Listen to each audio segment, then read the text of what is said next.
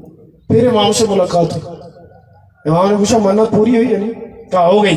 امام نے فرمایا ولیہ تو تیرے گھر میں ہے، ماں باپ تیرے ولی ہیں، کبھی اپنے آپ کو مارنا ہے، بزرگوں کو نہیں، یہ نوجوان ان کو نہیں، چھوٹے بچے ماریں اپنے آپ، اتنا ماریں اپنے آپ کو۔ قرآن تو کہتا ہے نا کہ کندھے جھکا دو، اتنا جھکو کہ تمہارے ہاتھ کبھی کبھی ہونا تو روز چاہیے نکلتے ہوئے گھر سے اپنی ماں باپ کے پیروں پر آ جائے، اتنا جھکو۔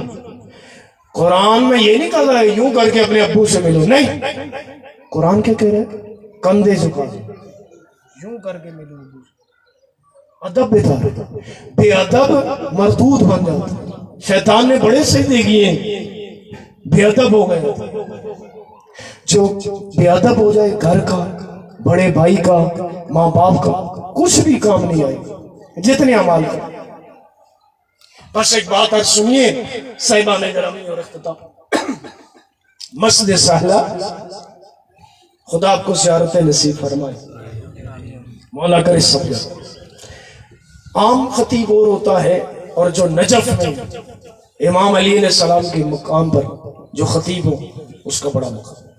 وہاں کے جو پیش نماز تھے سید محمود موسوی، مجتہد، وہ مجتہد تھے، تو انہوں نے مسجد سہلہ میں 40 راتیں پوری پوری کھڑی کر کے عمال کی، 40 دن روزے رکھے، اعمال بجا رہے ہیں، کبھی تسبیح پڑھ رہے ہیں، کبھی وضو کر کے مصلی میں ذکر کر رہے ہیں، کبھی تہجد پڑھ رہے ہیں، کبھی سحر پڑھ رہے ہیں، کبھی نوافل پڑھ رہے ہیں، کبھی کیا کر رہے ہیں، کبھی جبرائیل کا صدقہ دے کے دعا کر رہے ہیں۔ 40 دن بعد دعا کیا ہے؟ میری امام زمانوں سے ملاقات ہو جائے، میں امام سے پوچھوں گا مولا میری نجات کا ذریعہ کیا ہے، میں کیا کروں جس سے میری نجات ہو۔ عالم دین نجف کے انسان کبھی کامل نہیں ہو سکتا۔ جب جیسے 40 دن کے بعد آپ کے زمانے کے امام سے ملاقات ہوئی، امام سے ملاقات ہونے کے بعد امام نے ایک جملہ فرمایا کہ ہم نجات چاہتے ہیں، جی اپنے بابا سے نیکی کی، بس ختم۔ واپس آئے، سوچ میں پڑ گیا میں بڑی خدمت کرتا ہوں، کہیں کوتاہی رہ گئی کیا؟ جو ماں باپ ہار کر تمہیں جیتے ہیں، کوشش کریں گے ان ماں باپ کی قبروں کو بارونق بنائیں۔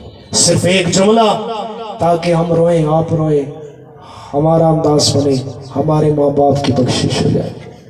جتنی اچھی قبریں بنا لیں، کبھی اس قبر پہ کھڑے ہو کے سوچا کریں جو مہر نبوت کا سوار ہو وہ 3 دن تک دھوپ میں پڑا رہ گیا، اس کا لاشا 3 دن تک دھوپ میں پڑا رہا۔ سوائے مظلوم کربلا دنیا کا کوئی غم نہ دیکھو۔ بس ایک جملہ فقط،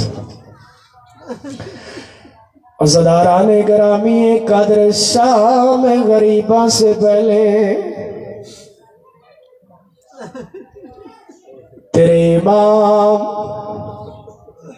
جنت کے سردار اتنے زخمی ہیں، کسی نے تیر مارا، کسی نے پتھر مارا، کسی نے بالے مارے، کسی نے نیزے مارے، بہن 70 قدم پہ قرآن رکھ کے کہتی رہی نہ مارو، یہ مور نبوت کا سوار نہ مارو، یہ زہرا کی گود کا آیتوں کی لوریاں سن کر پلنے والا نہ مارو، اس کا اب رہا کوئی نہیں۔ اے صاحبان گرامی قدر وہ لمحہ ہے جس کے پاس کچھ بھی نہیں تھا، اس نے گرم ریت اٹھا کر تیرے امام کے زخموں پہ ڈالی۔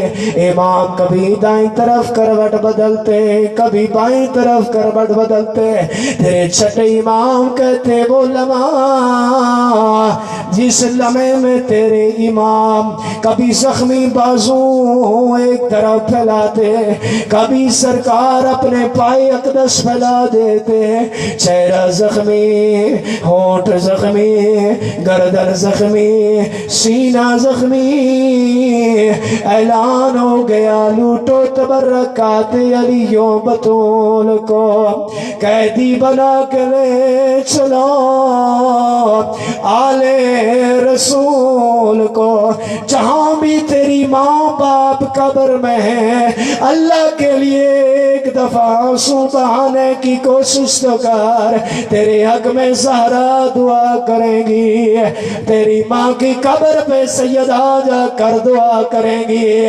اللہ اللہ کیا مقام ہے اس لمحے لعینوں کی فوج نے جو پانی پی چکے تھے، جو ہنس رہے تھے، علی کی بیٹیاں رو رہی تھی، عزادارہ نے گراویے کا جو بدماش تھے علی کی بیٹیاں شریف تھی، اس لمحے عزاداروں لعین کہنے لگے ایسا کرو بطول کی بیٹیوں کی چادریں اتارو، ایک لعین آگے بڑھ کر کہنے لگا چادریں اتارنے سے پہلے حسین کے اوپر گھوڑے دوڑاؤ، آزادارہ نے گرامی ایک حد جو رو رہے ہو جھجک کر نہ رونا، وہ بندہ ہی کیا جو ماں باپ اہل و عیال پہ تو روئے لیکن حسین پہ اونچا نہ رو سکے، آزادارہ نے گرامی ایک حد جیسے ہی اس لمحے میں لعین کہنے لگا